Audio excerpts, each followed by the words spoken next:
আসসালামু আলাইকুম। Hello viewers, কেমন আছেন সবাই? আশা করি সবাই বেশ ভালো আছেন। আজ আমি এসেছি রাজশাহী জেলার পদ্মা নদীর পাড়ে। রাজশাহী জেলার বুক চিরে বয়ে চলেছে পদ্মা নদী, বাংলার গর্ব, বাংলার প্রাণ। শতাব্দীর পর শতাব্দী ধরে এই নদী শুধু জল নয়, নিয়ে চলেছে মানুষের হাসি, কান্না আর গল্পের স্রোত। পদ্মার ইতিহাস অনেক পুরনো।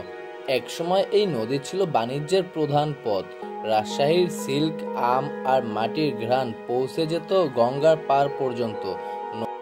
নৌকায় ভরা মালামাল, মাঝির কণ্ঠে ভাটিয়ালি, তখন পদ্মাই ছিল জীবনের কেন্দ্র। পড়ন্ত বিকেলে যখন সূর্য পদ্মার জলে মিশে যায়, তখন রাজশাহীর এই তীরে যেন অন্যরকম হয়ে ওঠে। আকাশ লালচে, হাওয়া ঠান্ডা ছোঁয়া, আর মানুষজন দল বেঁধে আসে নদীর ধারে। কেউ ছবি তোলে, কেউ চুপচাপ বসে থাকে সময়ের সঙ্গে। পদ্মার এই পারে দুপুরের পর থেকেই শেষ বিকেলে এসে যেন মানুষে মানুষের লোকারণ্য হয়ে যায়। নানান বয়সের, নানান পেশার মানুষ, কেউ যুবক, কেউ যুবতী, কেউ বৃদ্ধা, কেউ আবাল, সব মানুষই যেন এই পদ্মার পাড়ে আসে একটু শান্তির খোঁজে। আজ পদ্মা নদী ঘিরে গড়ে উঠেছে নতুন গল্প, সেতু, শহর, পর্যটন আর স্মৃতির মেলবন্ধন। কিন্তু পদ্মা নদীর আত্মা এখনো আগের মতোই আছে, নীরব, বিশাল আর অবিচল।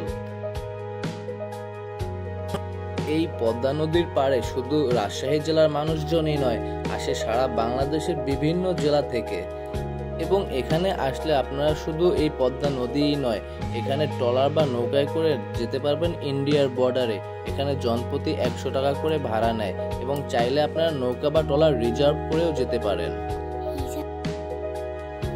শেষ বিকেলে সূর্য যখন দিগন্তের দিকে হারিয়ে যায়, পদ্মার ঢেউ তখন ফিস ফিস করে বলে যায়, আমি রাজশাহীর স্পন্দন, আমি সময়ের সাক্ষী। ভিউয়ার্স, রাজশাহী জেলা এবং পদ্মা নদী নিয়ে এই ছিল ভিডিওটি ভালো লাগলে একটি লাইক দিবেন। Thanks all.